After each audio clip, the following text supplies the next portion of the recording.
during the time when I was down there, I took 19 psychological, psychosocial tests several times over the course of the time.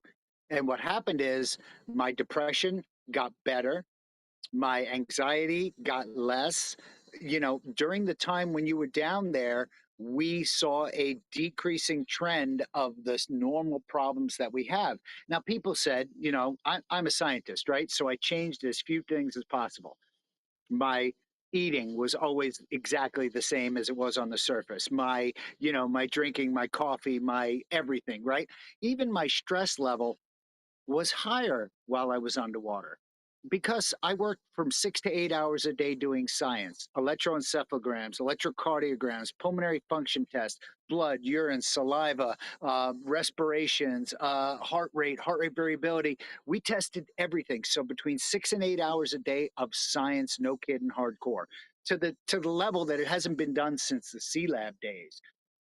Then I did 3 hours of teaching and lecturing a day to those science, technology, engineering, and mathematics kids. And by the way, I taught biotransport to the University of South Florida. I'm a professor at the University of South Florida.